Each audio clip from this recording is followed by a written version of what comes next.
With our president. You guys all were quiet all of a sudden when I said recording in progress. So I just hit the recording button. So we are good to go, and we'll go ahead and share the screen. Cathy, I did make you co-host in case you want to, if you want to let people in that I don't catch, that would be great. So welcome everyone.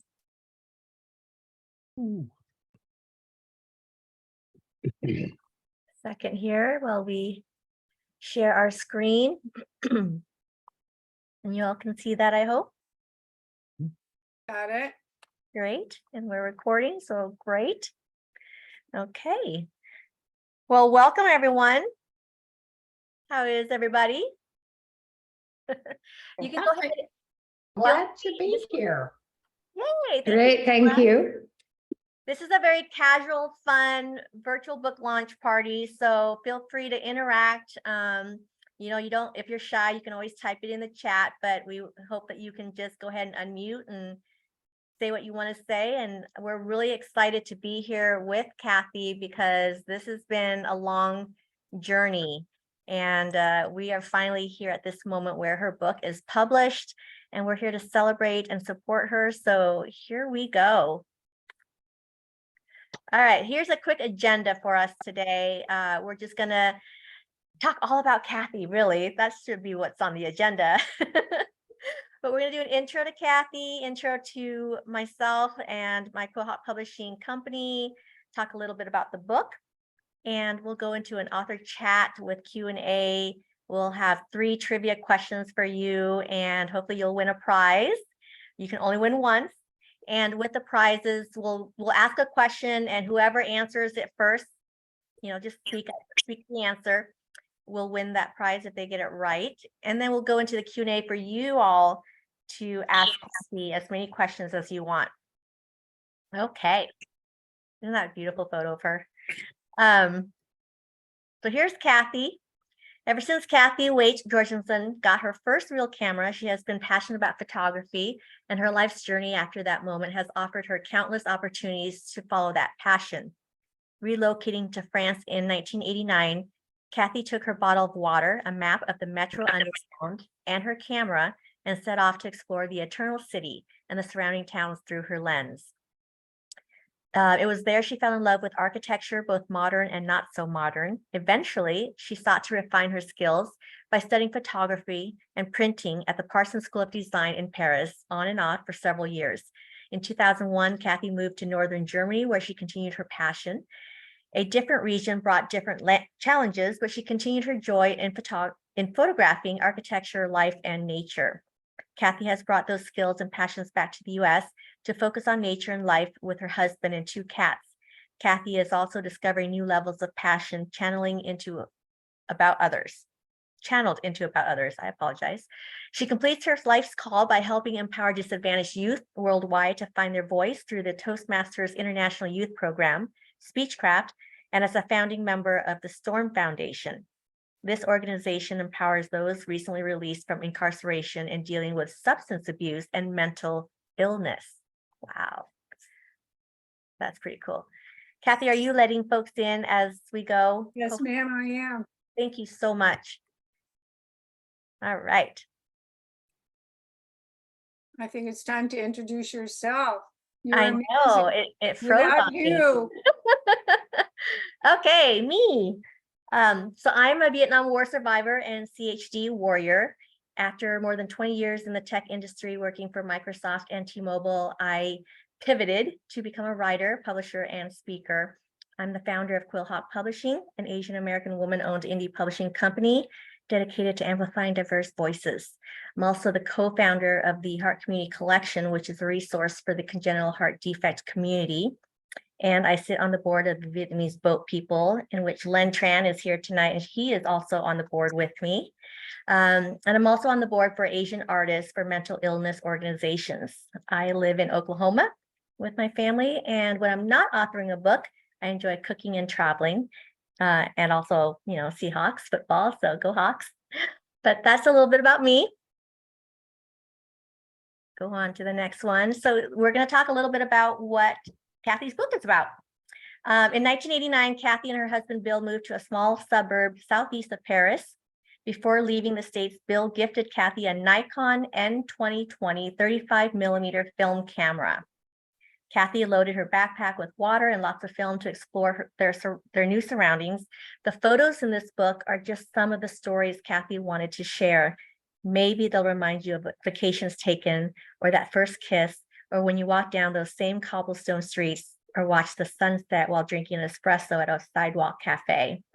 Perhaps they'll inspire you to get out more and explore the world around you. And I will have to say that I love Cathy's book. And I'm not just saying that because I'm her publisher and editor. It floored me when I didn't know what to expect. And when she sent me those images, I was just haunted by them. So you can see my review here. These photos taken of France in the late 1980s through late 1990s are so beautiful. And what a collection of pictures of France in this book. I especially love the photos of the cemeteries, and I'm hoping that I'm going to encourage Cathy to do more cemetery photos for me, selfishly. All right, Cathy, are you ready? Yes, You're on I the am. spot. We're going to do a quick author chat and some Q&A, and I've got some questions queued up for you. Okay. So first of all, why don't you tell us a little bit about your journey as a photographer? Oh, I have to say that I owe a lot of it to my husband because, and that's him, Bill Jorgensen, up. I don't know where he is on your, and to me, he's on my right. But anyway, my point being is that without him, I don't think I really would have journeyed so far into it. I mean, I took pictures. I had to take pictures. I had to. You can't go outside and not take pictures. There's so much out there. And I have an ADHD brain. And so that means the memory is like, it's less than a goldfish almost. And I want these things in my brain. And so I go back when I see these pictures, and especially when we were in Paris, I remember standing on street corners. I don't know how often I would stand on a street corner and I would say, okay, try to take all of this in. And I would just shoot.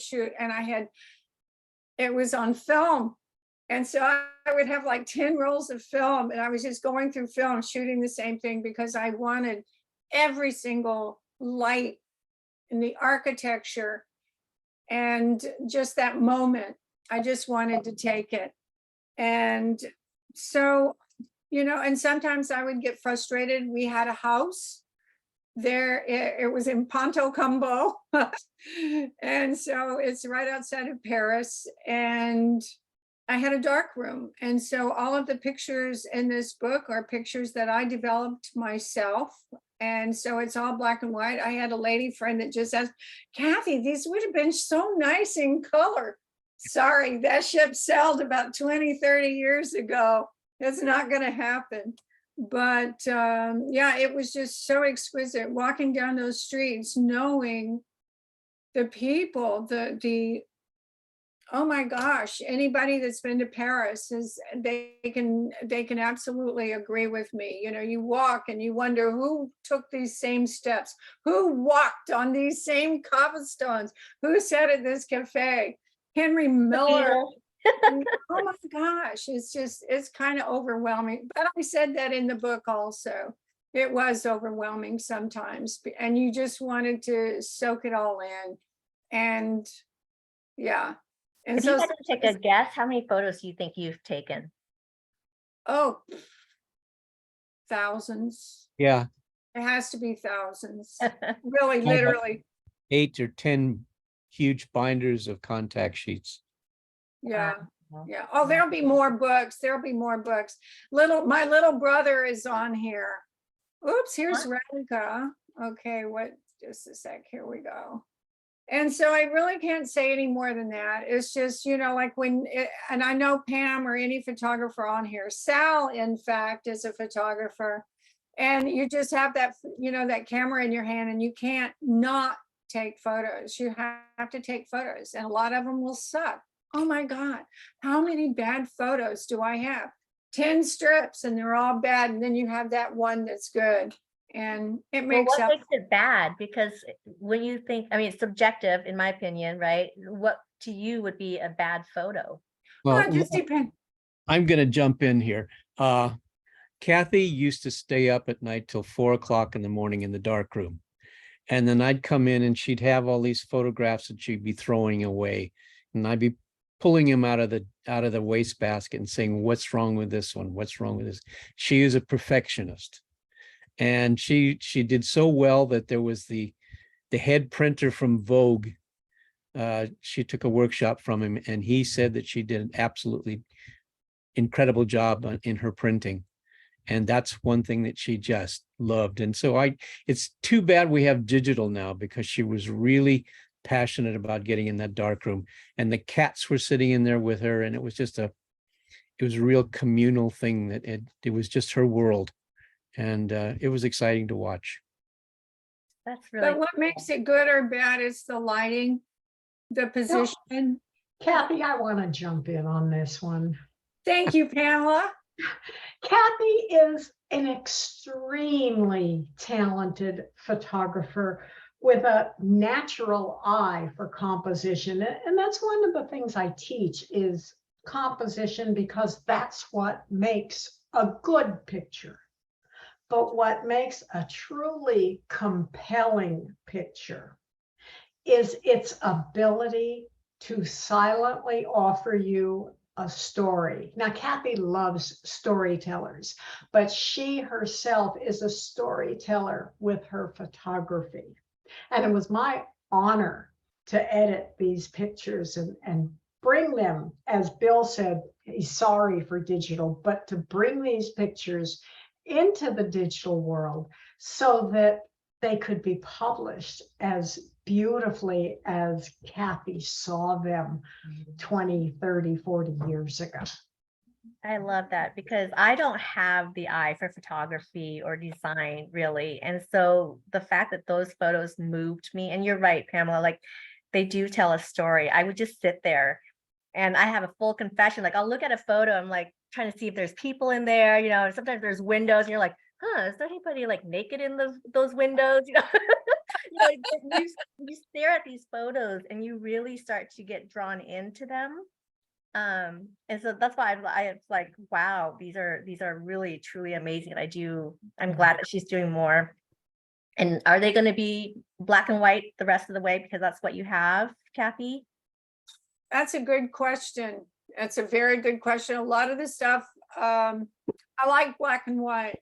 I love black and white, because I think with color, I don't have an answer for that. Most of them will be black and white, like when we're in the European, and Zelly can back me up here. When you go to the cemeteries, whether it's a Jewish, Catholic, or whatever cemetery, the way that they're all on, they're above ground, and there's so much. And sometimes I think that if they're in color, there's too much information.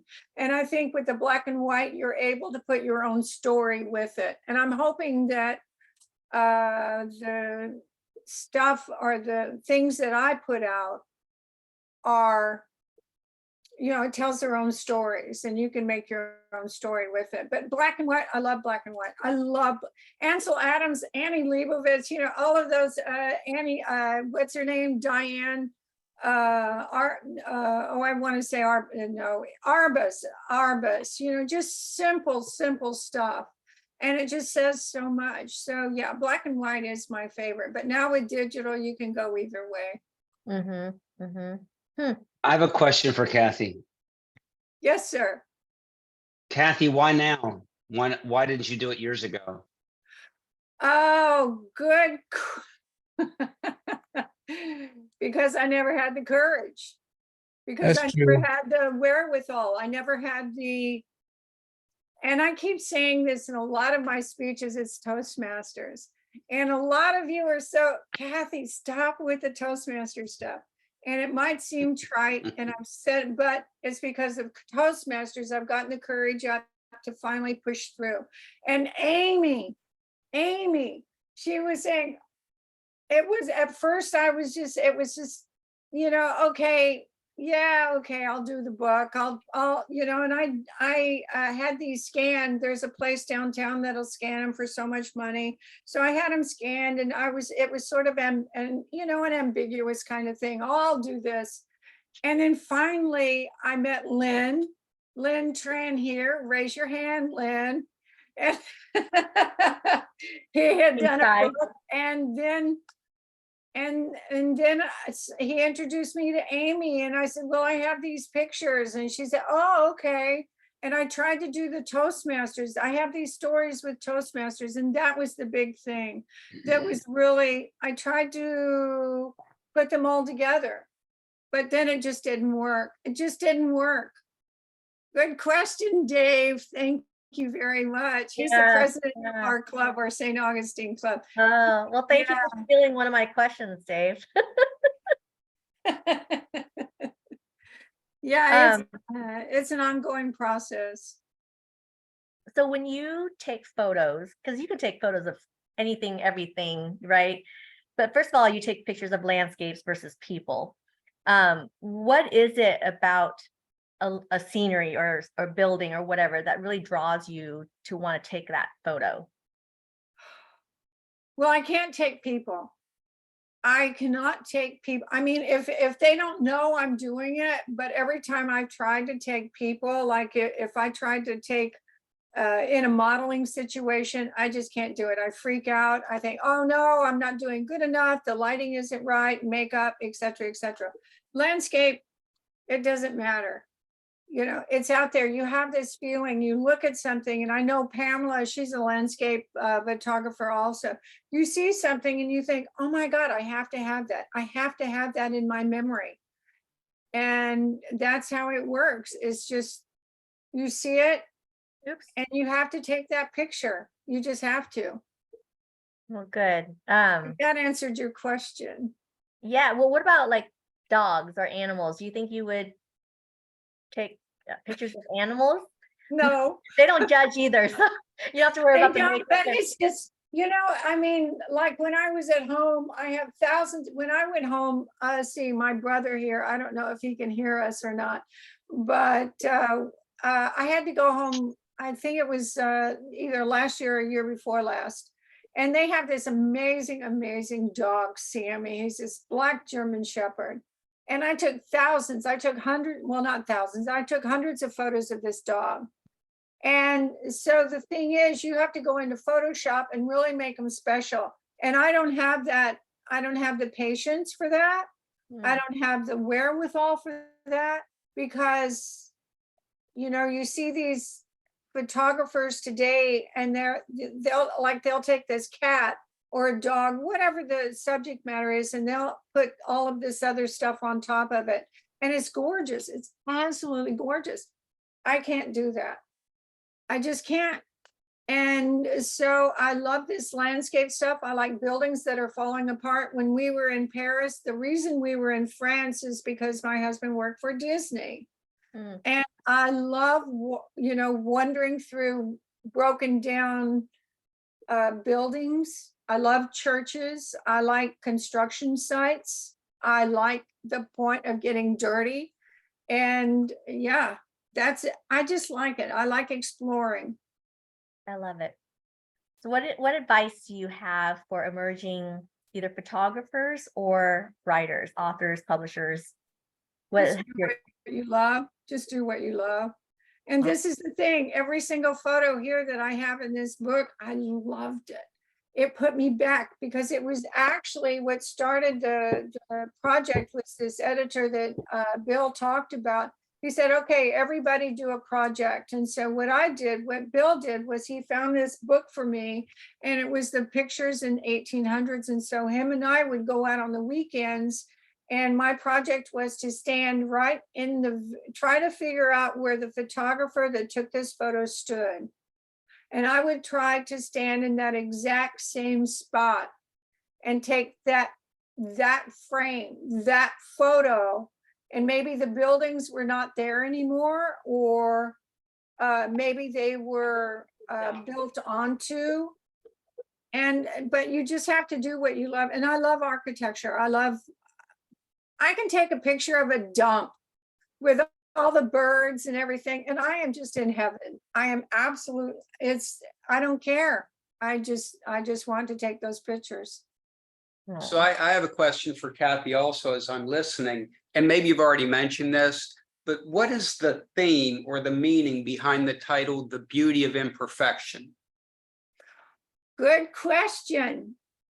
And for me, it is, oh my goodness, I have to mention Toastmasters again. It took me all of these years, and we're not going to go into the age thing here, to realize that perfection is something unobtainable, and that beauty does live in imperfections, no matter. And in fact, and you'll see on one of the pages, I don't have them named or numbered, but it's wabi sabi. And it's through these imperfections that you learn about life. When was it new, and the periods it went through. And I just don't think, I think when it's too perfect, I just think that, you know, like if you have a wonky eye or there's a crack in the building, like in France, they didn't like Disney because it was so new. And so you go to the zoo and there was like blue plastic hanging over some of the little mountains and stuff. And they would take in pictures like from Vogue and modeling. They would have the cracks in the walls, and the paint is peeling and the wallpaper's peeling off the wall. And it was gorgeous. It was absolutely gorgeous. And so I don't think that we have to be perfect to see the beauty, because I think that each of us have that beauty inside of us. Oh, am I getting too? No. That Going. it's very good, and I love the message behind it. And as I'm listening to that message, I find it somewhat paradoxical how you have found the beauty in imperfection, yet by your own account and by Bill's account, discussing all of the things that you threw away that were imperfect to you, that you didn't think were good enough. So it's interesting to me, and we all do that.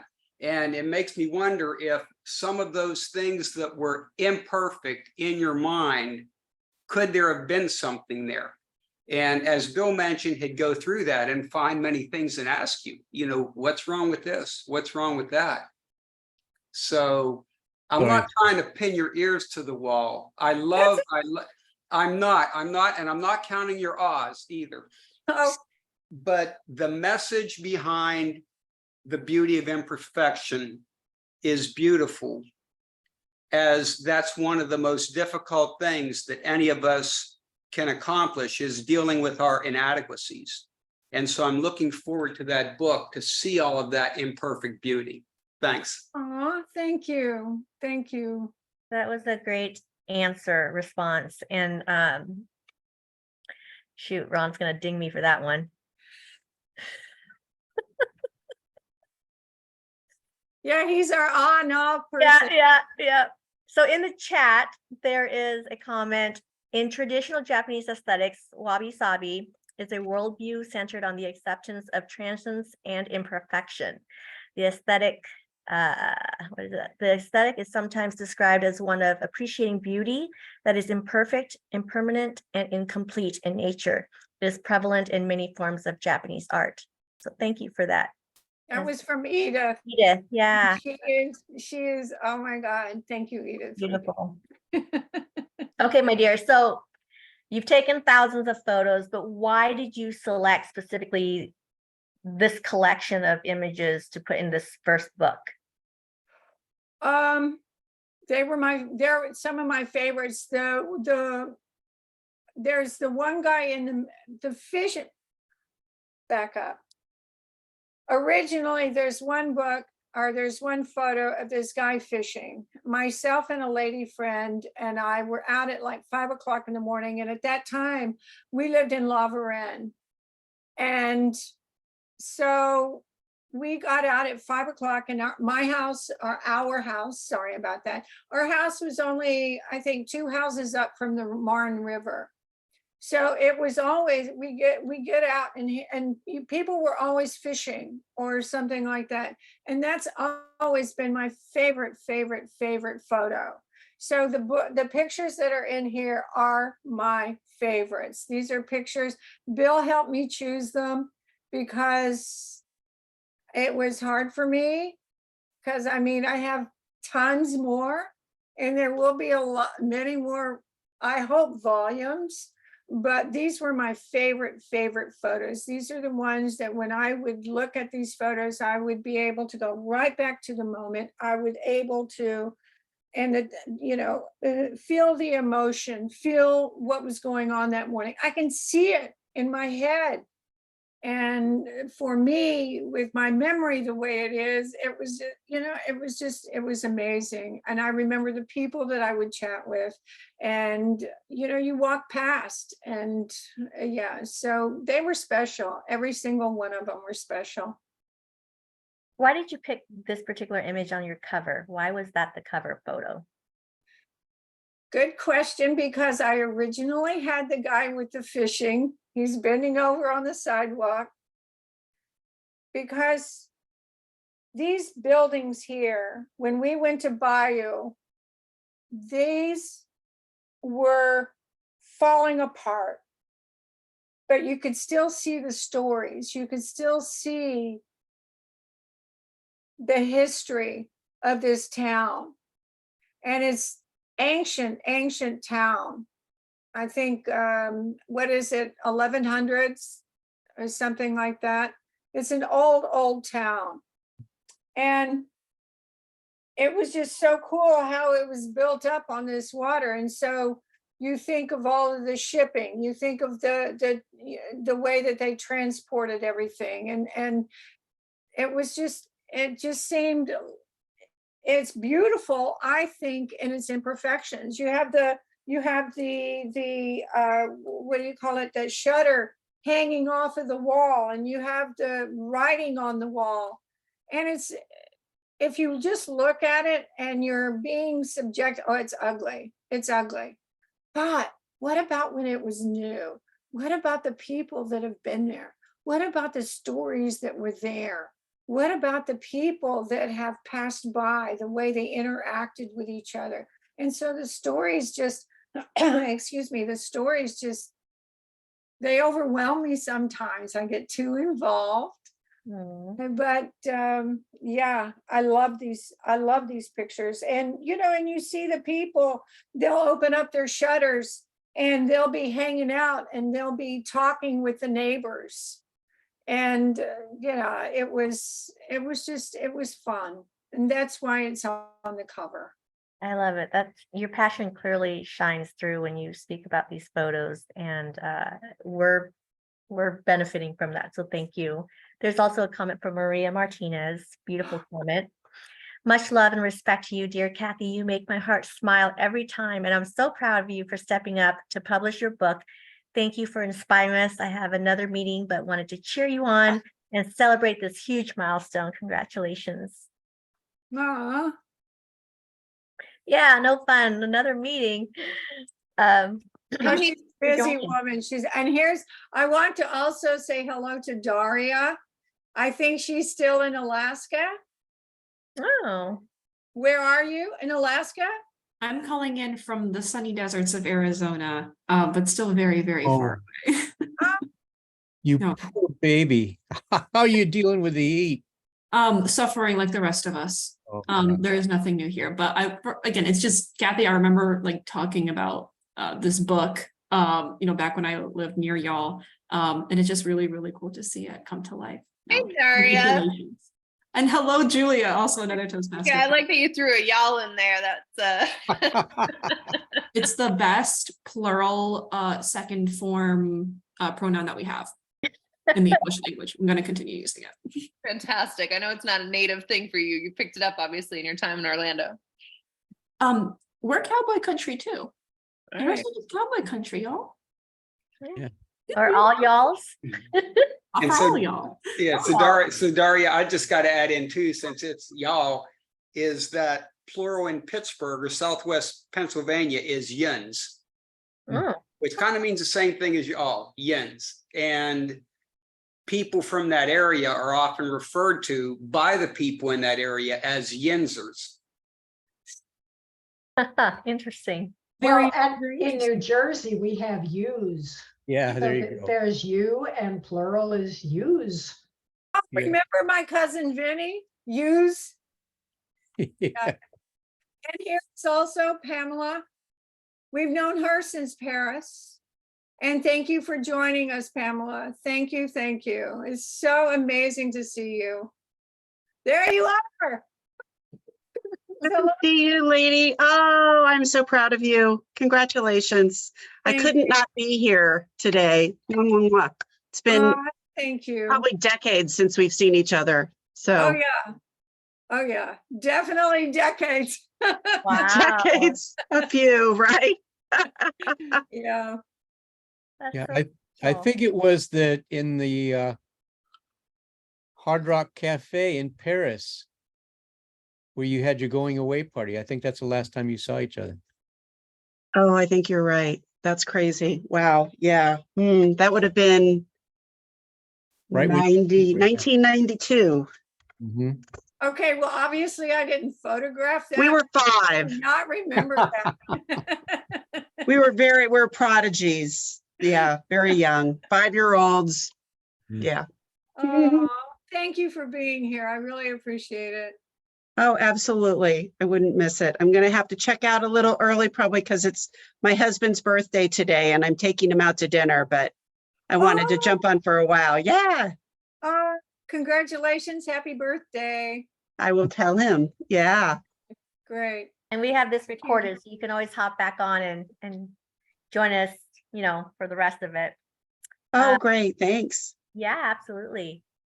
So Cathy, kind of piggybacking on Dave's question earlier about publishing, I'm kind of curious to know why you chose to publish versus just going to a printer, or just having them be available online. Why did you decide to actually publish pictures or, photos of your work?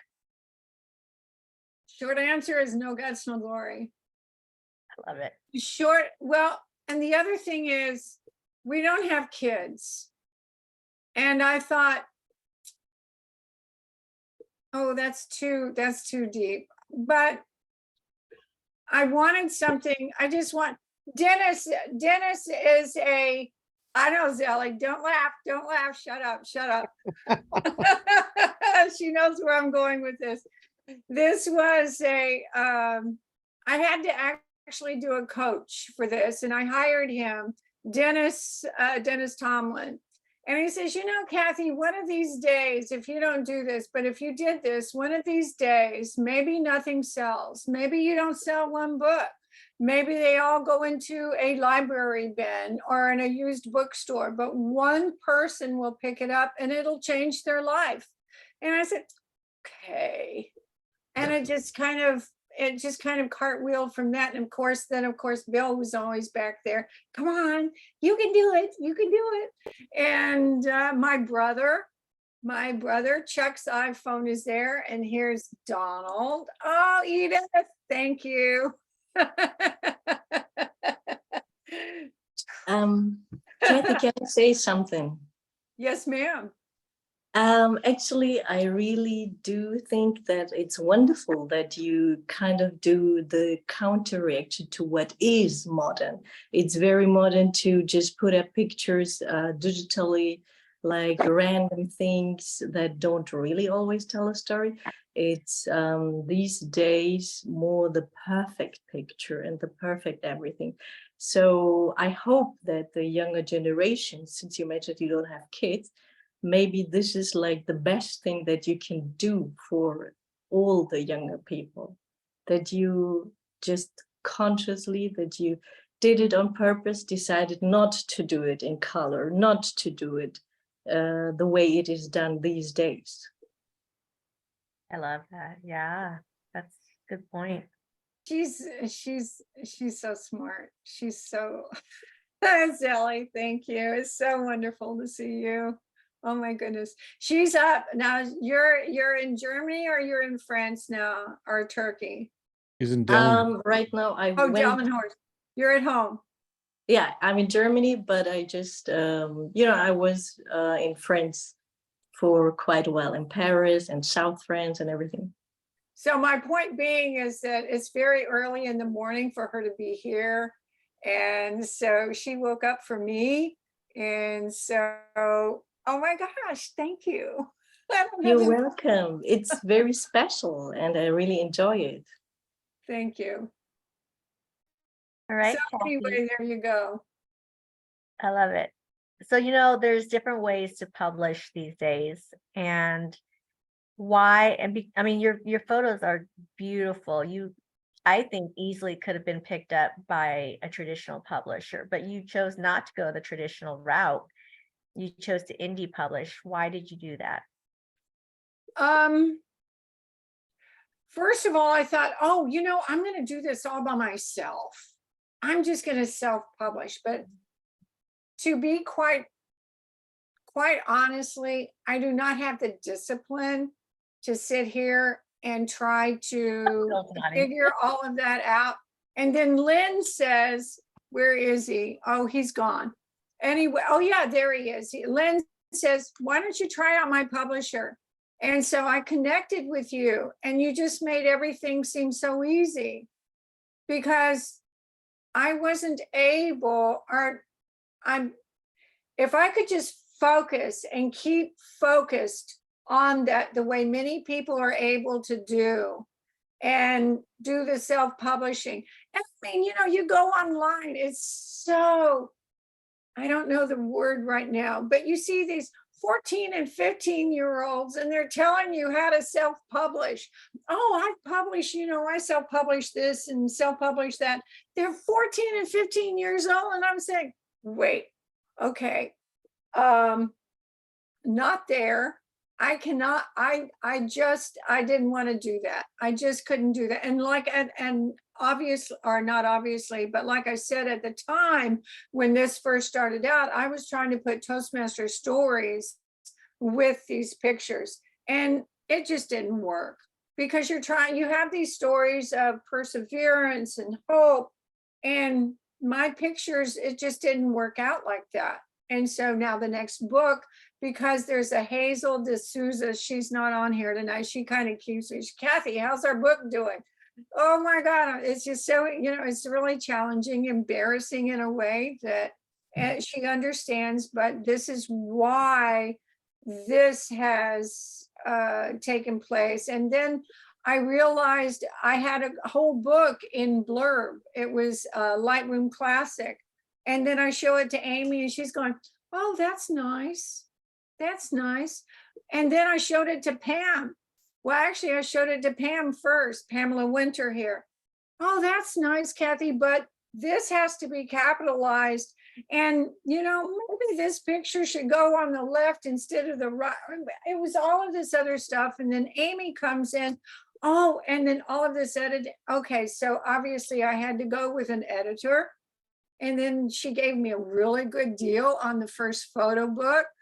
And so, because I think with your major publishers, you get lost in the shuffle. Here is my rights. Here, this is my book.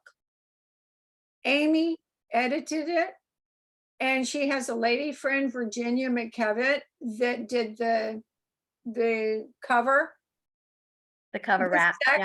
This is actually my cover right there. But the way that she was able to do it with it was just so much easier. It was so much easier because you're battling when you go in with these big publishers, you're one of a million people. One of a million. How many books? Amy, you have the science-based, what was it? How many books? Economics of publishing. Yeah. Thank So you. believe it or not, there's over 4 million books that are published a year globally. Now that's just a title.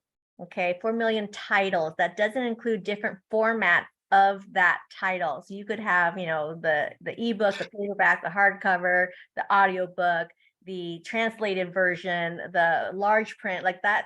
I don't even want to know what that number is. But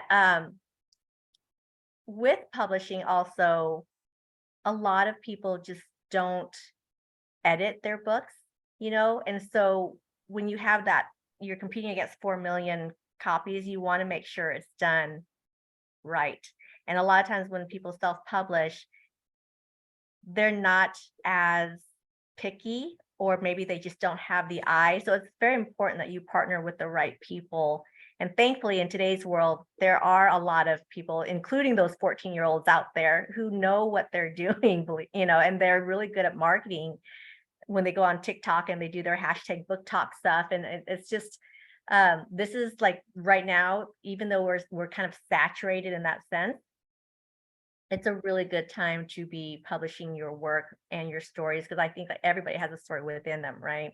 Or everybody has a photo book or something that they want to share with the world. And it is so easy now to do that. The hard part really is, and we'll get into that because that's one of my questions, Cathy, is what was, you know, the toughest part about publishing and going through this journey? Because so many times people always say, oh, I want to write a book, I want to publish, and then they never do. They give up. So to that effect, Cathy, what do you think was the hardest part about this journey? Reformatting. It was, and Amy would say, as long as you have your hair, you're doing okay. Because if you haven't pulled it all out by the time that we finished, you know, it's all good.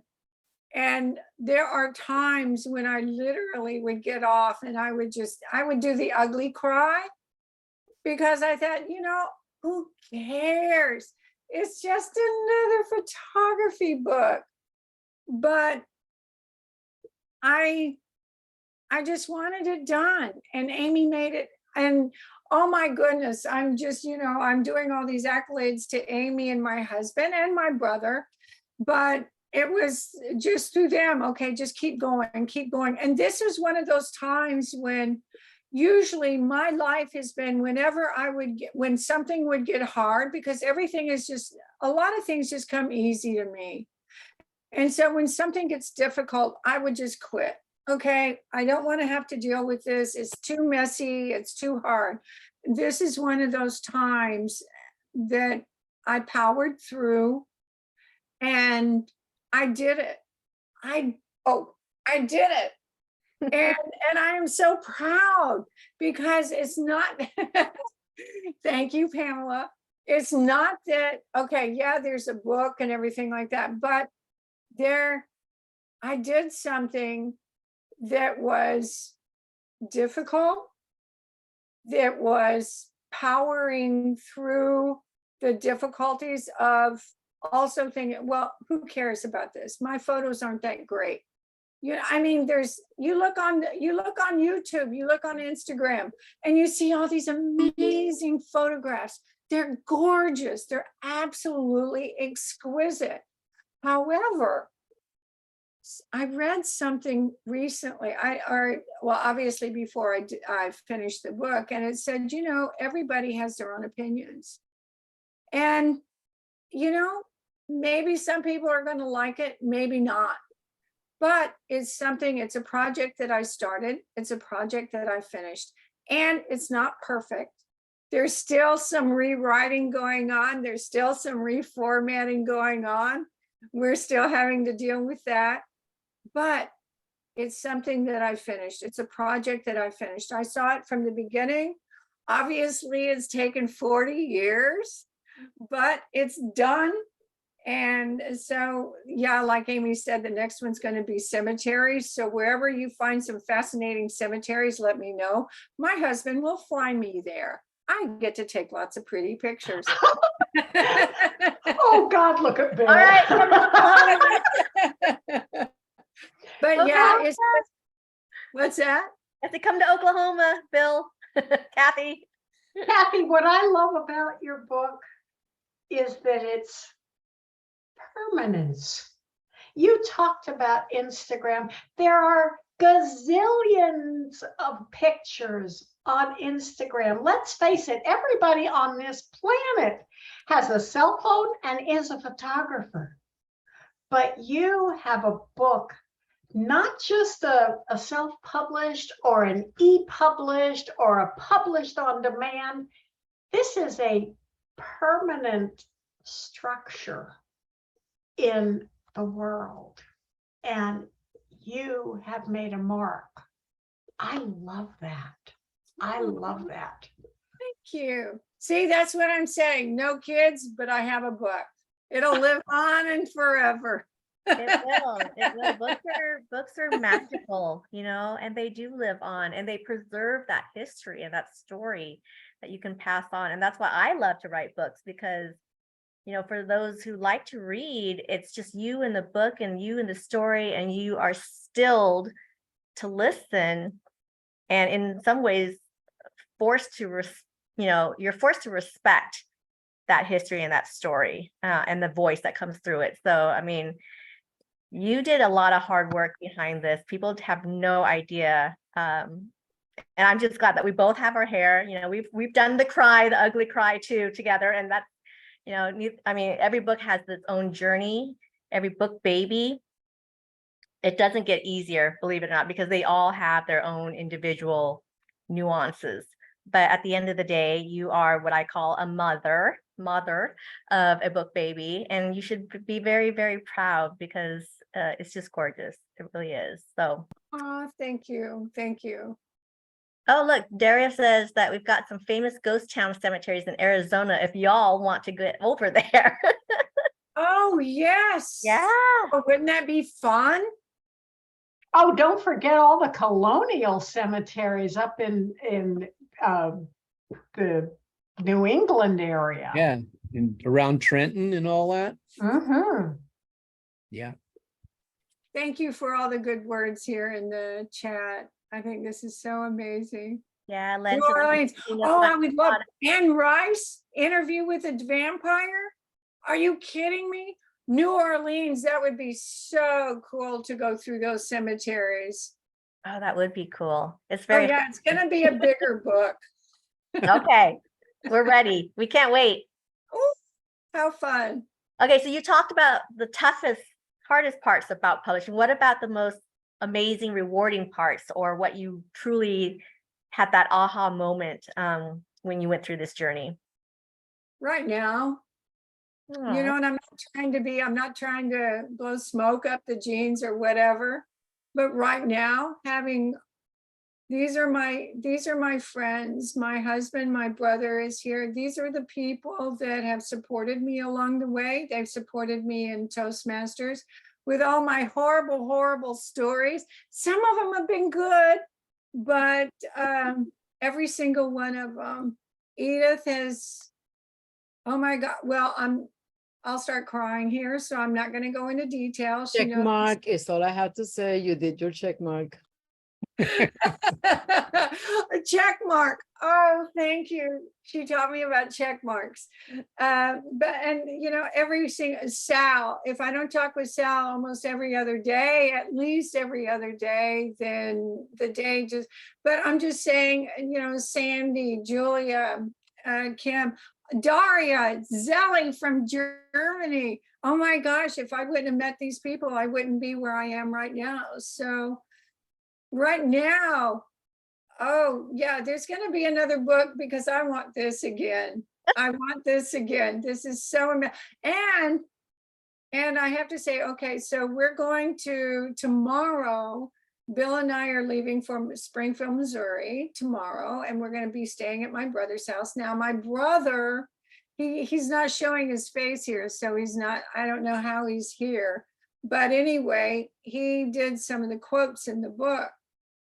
But next Sunday is Amy's birthday, her 49th birthday. Oh, that's not So nice. we are going to be celebrating Amy's birthday. It turns out she's only 4 hours away from where my brother lives. And so we're going to be able to be celebrating that with her. I can't wait to meet you in real life. This is going to be so much fun. Yeah, it's going to be amazing. So all we need is Lynn there too, right? Well, Len's coming to Oklahoma in October, so you're going to have to come back. Or, well, maybe we'll meet him in Virginia or we go to Florida. That's always an option. Hey, lots of room here. Lots of fold-out couches. I love it. Okay, so my other question for you is, what do you want to come out of this process? What is your hope and dreams for this book, for the journey, for you as the photographer and the author? Wow, I should have had that before so I could think about that one. The journey has been, like I said before, it's just that I started a project and I finished it. It was huge for me. These are pictures that I've wanted to, when we were in Paris, we lived outside of Paris, don't get me wrong, we did not live in Paris, it was just outside. But I took it to a couple museums, I took my portfolio, I had a nice portfolio, and I took it to a couple museums, I took it to a couple of galleries, and they weren't interested. And so, okay. No, it's not quite true. Well, okay, Bill, stop, Yes. stop. Anyway, the point is, it was just moving forward and learning to go through the nose. And again, Toastmasters, oh my goodness, I'm a great spokesperson for Toastmasters, right? Because it was through Toastmasters that I learned that you fail forward. And I keep seeing, like on YouTube, you see all these young people and they say, the only way to get from A to Z is you have to fail. You're gonna fail. You are gonna mess up so bad. And just because somebody says no, look at, what's her name, from Harry Potter. Oh, I know her name. What's her name? J.K. Rowling. Thank you. Okay, and she's saying, how many times the book was rejected? And I thought, well, if someone rejects my stuff the first time, I'm out. Okay, fine. Thank you for looking. Oh, I didn't mean to bother you. And so finally, I've learned, and I wish I would have learned it early, but our journeys are what they are. People are going to say no. People are going to say no, but keep moving forward. And it's okay. That's the biggest lesson. And I hope, okay, these are my pictures. You're going to like them. You're not going to like them, but I enjoyed taking them. And these are my babies. I don't expect for everyone else to adopt them, but it's my journey. And I am so proud that the people that are right here in this room are the people that supported me along the way, especially my husband and especially my brother. They have pictures all over their house of stuff that I've taken. And I've been taking pictures forever that I can remember. And yeah, did I answer your question? Yes, thank you so much. So all of you who are here tonight, thank you so much for joining, and you just being here is, I know it means the world to Cathy, and you are her tribe. With that comes great responsibilities. And what I mean by that is you now got to go out and tell everybody about this book, buy the books, write a review, because reviews mean everything to authors. So, okay, we're going to go into trivia. Let's go with the first trivia here. But Amy, how do we get the book? Oh, how do you get the book? You can actually, right now it's available on Amazon. And we recommend that you start with the paperback because we're going to do some changes a little bit. If you want to hold off for another week or two, maybe that would be the best thing to do, because then you can actually get the final version. We decided that we're going to change a couple of things. So, but Amazon. We had to do it at the same time, so we make it a bestseller. Yes, that is a very good point. So why don't we follow up with you via email, because we have everybody's email that registered today. And Cathy, you're gonna hold us accountable for this. Once we finalize everything, we'll do an email blast to everybody and let them know. That's a great idea. Okay, what does it say? Oh, Daria, she has to jump, but so lovely to be here. Oh, Congratulations. Daria, thank you. All right, lovelies. Trivia number 1. You got to yell out the answer. Whoever yells out the first has the right answer gets the prize. And it's going to be an autographed 8x10 print from one of Cathy's photo collections. And you will connect with Cathy directly to figure out what that photo is going to be. All right. So trivia number 1 is, why was the Eiffel Tower in Paris built? It was for a world exposition. Yay, Pamela Winter got it. But she was gonna get a copy of the book anyways, signed by Cathy, because I mean, we all gonna go to Cathy and get the signed book. But you know what? I know a lot of trivia. Amy, please return that prize and give it to somebody else. Okay, so here's the question. Whoever gets this one can get it then. What year was the world exhibition?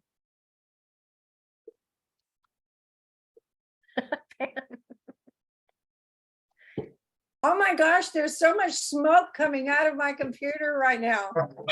So 1964. A lot of Google people looking at them. Not 1964, much earlier. 1889. Come on, people. Oh, She still gets it. She still gets it. all right. You're gonna get that one. You can re-gift if you need to. Okay, we're gonna go with trivia number 2. For an autographed paperback of The Beauty of Imperfection, right here. You have to, I think, scoot back a little bit to see it with my thing here. Here's the question. Which Nikon camera did Cathy use to photograph these images? If you were paying attention, I said it in the Pam, you're disqualified because you already got the first one. 20. What? It's Nikon 2020. Yes, very good. So Julia gets an Nikon autographed 2020, paperback of yes. The Beauty of Imperfection. Woo, woo. Awesome. So you were paying attention with the bio. Awesome. Okay, number 3. Okay, for an autographed copy of one of my books, and it's Winner's Choice. And I'll tell you a little bit about each one so you have an idea, whoever the winner is. Snow in Vietnam is my first debut novel. It is an auto fiction. So it's based on my family's story of how we escaped Vietnam after the fall of Saigon and became homeless, countryless refugees in a refugee camp. Snow in Seattle is our second book in the trilogy. It's about how we resettled in America and the ups and downs of being a new immigrant in a new country. Snow's Kitchen is the third one. It's a novella and a cookbook. So the first half is really about my story of being a teenager who is very angry and confused. And then the second half is a cookbook. So there's recipes in there. The Copper Phoenix is the one that I just published with my friend Lynn Thomas, who has since passed away a month after, but it is based on her story of surviving a lot of abuse growing up and how she overcame that to be the Phoenix she was. So, and Asian Women Trailblazers Who Boss Up, it's profiling 16 Asian women who've broken the glass ceiling or the bamboo ceiling, as we like to say, and just really unapologetically did our own thing, you know, to achieve our dreams and our goals and not look back. So it's really more of an inspirational stories book.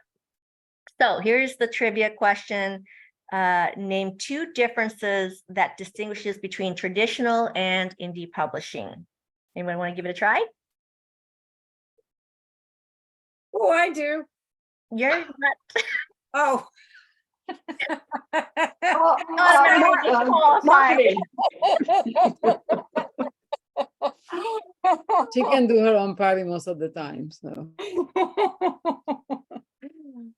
No Okay, take. well, I'm going to take a stab at one and tell Okay. me if I'm right. I would say traditional publishing, you often get an advance as the author, and with indie publishing, you would not. Is that correct? that is correct. Great. Do you have another one? Approach to marketing. Oh yeah, the marketing approach maybe, huh? Sandy and I will we'll share a book. One of us will read it and then one of us will pass it to the other. So actually marketing there is no difference. Even if you are traditionally published, you are expected to market your book unless you are the J.K. Rowlings of the world. Because honestly, most authors who have a book published do not sell more than 200 copies of their book in a lifetime, regardless of whether you're traditionally published or indie published. So marketing is not the second distinguisher. You want to give it another try, Pamela? Oh, gosh, I'm totally blank. If you're an indie publisher, you get more friends on Zoom. What do you think, Cathy? Should we accept that answer? Friends from like 45 years ago come to your Zoom. I love it. I don't know. I love it. Well, let me tell you, most of the time when you are traditionally published, you need an agent, not all the time, but you do need a literary agent.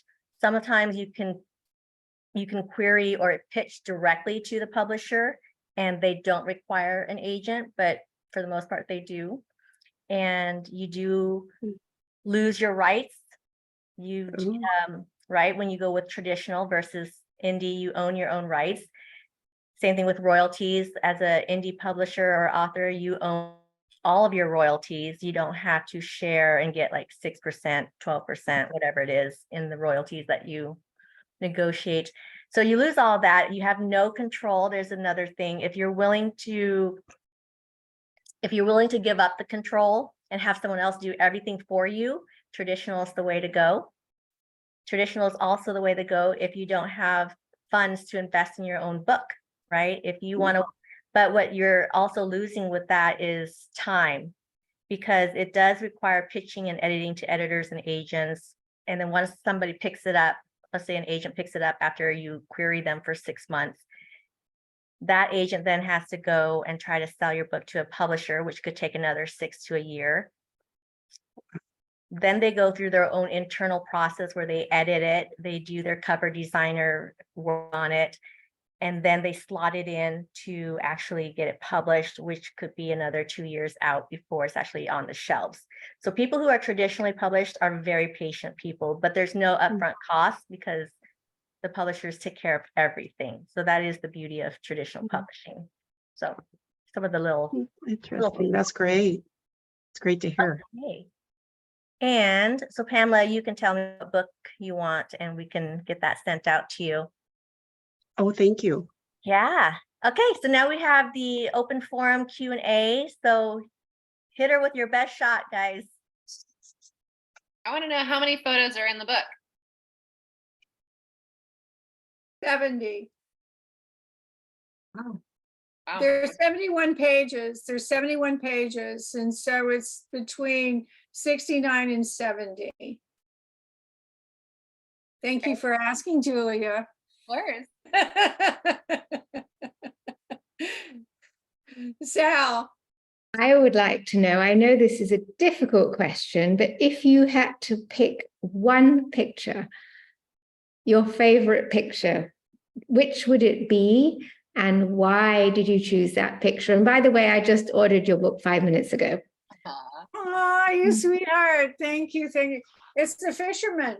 The fisherman. The fisherman. Okay. I have it up on my wall. And when I look at it, I feel peace. It's just, I remember when I was taking it and it's just so peaceful. It's early morning. I think it was like 5 or 6 o'clock in the morning. And I do not get up at 5 or 6 o'clock in the morning for anything. It's I time know.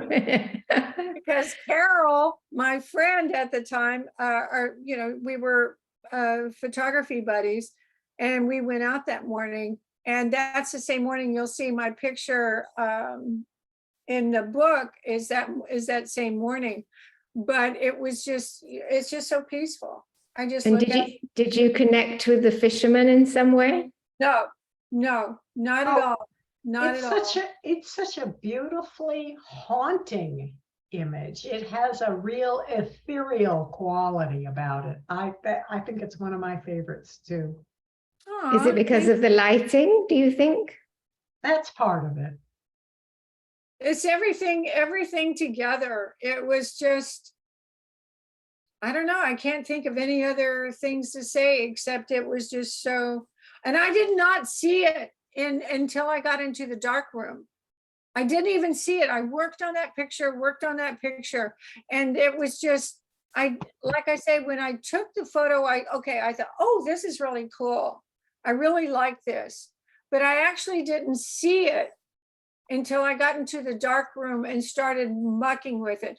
I don't know how many pages or how many pieces of paper I went through until I got it just exactly how I wanted it.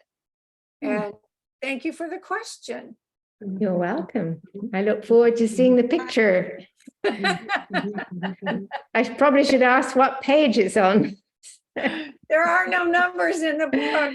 Oh, it's a surprise. Okay. It's a surprise. It is a surprise.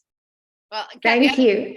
it's so nice to get a snapshot of the people in your life and how far everyone has come to be here. That's pretty special.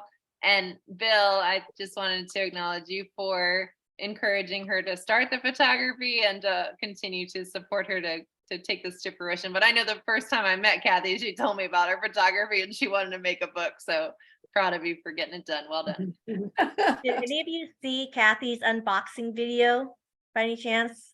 Okay, you have to go see it. It's if you find Quillhawk Publishing on like Facebook or Instagram, you'll see a video of her unwrapping the it's just so darling. It's really and when she jumps up like a little kid, it's so cute.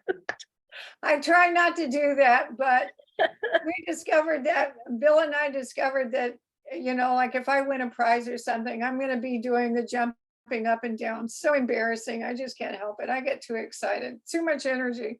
Oh, I love it. It was cute. I have a couple of those Amy. videos. What's that, hon? I have a couple of those videos. Oh, yeah. Yeah. Opening your new computers and Yeah. You have your own videographer. Edith, thank you.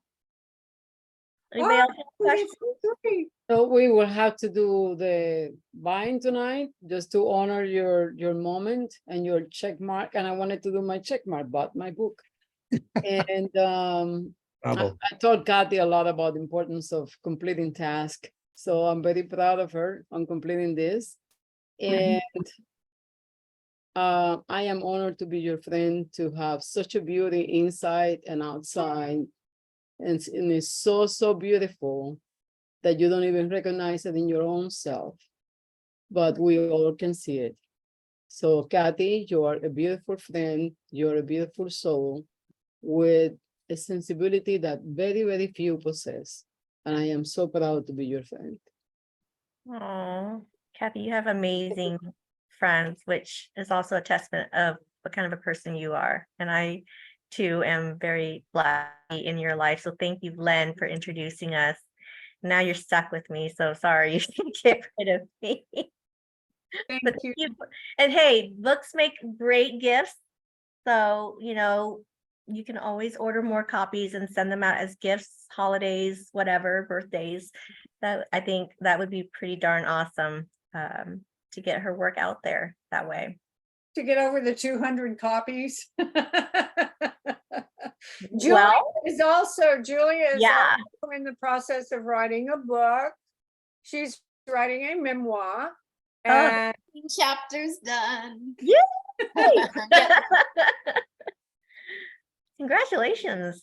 You know, I was telling Cathy this, I was like, authors are always cold because we're always living in drafts. You know, we like revisit things and we write and we write and we write. And then next thing you know, we're 50 years old and just getting around to publishing. So, and that's okay. As long as you see that finish line, you keep going for it. It's not for the faint of heart. And, you know, it's kind of like cooking. You slave over something forever and somebody will consume it just like that. And you know, they'll either give you a thumbs up or a thumbs down. But I always say that when you get your first thumbs down, your 2-star review or whatever, that's when you really have made it, right? Because now you're getting your book out to the mass. You're not just giving it to the friends and family who love you and are going to give you that 4 or 5-star review. These are real people that you have touched, whether. And I think if it's a 5-star review, great. If it's a 1-star review, it just means it didn't resonate with them, and that's okay. So, well, that's something I had to learn because that was another thing. Well, what if they don't like it? What if they, you know, whatever. And now at my age and Toastmasters, it's like, okay, who cares? You know, this was my baby, and I found the people to help me. And there's my husband that supported me, and Chuck, my brother, and yeah, and all of you guys, and Zelly. Oh my gosh! I'm so proud that you're here. Thank you all for being here. There are no words. I'm going to start the ugly cry. Let's move on. Oh my gosh. Wow. Anybody else have any questions for either of us or Bill or each other? Feel free. I would like to ask some. Oh, go ahead. Thank you. So if you know Cathy a little bit, you will know that this is not just a book. It has been, I guess, like a real journey. And I admire that the book and how it is done just reveals the way that you think, Cathy. Like, it's very special. You look at details. Even when we talk together, I can tell that you can see things that others wouldn't see. And so I would like to know what pushed you to really reveal this. Like, you have tons of projects and interesting things that you do, interesting thoughts, but what pushed you to do it this way in a book and the way you did it? Wow. Oh, well, Zelly, thank you for that question, because I don't have a direct answer. I don't know what happened. It was the Toastmaster book. That's what it was. Lee Tran, not Lynn Tran. Lee Tran. She was also my coach. And this is how it started, actually, with Debbie Londano. We were sitting, almost 4 years ago, before the pandemic. And I said, well, all of these Toastmasters has all of these wonderful stories. And so that's what I was going to do, is this Toastmasters book. And so then I wrote Toastmasters. They said, no, you can't do this, you can't do that. I said, oh, okay, fine. So then I was with Lee Tran and who was with, Sandy DePrimo. Y'all have no frame of reference perhaps. But anyway, she was our coach, and she said, okay, we'll just put the book together, just do it together. And so she was the one inspired. And then I had another coach, Dennis Tomlin, who's also a member of my club. So it's all just been Toastmaster stuff. And the thing with the book and the pictures and the Toastmasters didn't work out. And Amy was saying, I don't think it works either. We can't get that uniformity, the transition. You have this picture and then you have this story, but there was no transition between the two. And so now I think we just took the stories out. The next book I'm obligated to do with the stories, and then that'll go really quick, I hope. And then of course, cemeteries. But it was because of that Toastmaster book. Yeah. Thank you for the question. I had totally you. forgotten about all of that. I had totally spaced. Yes. Thank you. Oh, I miss you. Miss you too. You should come back to Germany. You will find great cemeteries here too. In Next Berlin. year. Well, I've Yeah. already taken a ton of stuff when us and the, remember I was a part of the Spaßvogel, our neighbors. And yeah. we went to Berlin and I have that cemeteries. I have like 2 or 3 cemeteries. The okay. Gandergasse, where we live, Gandergasse, I have tons of photos. Yeah, so Amy will be happy, I think. Yes.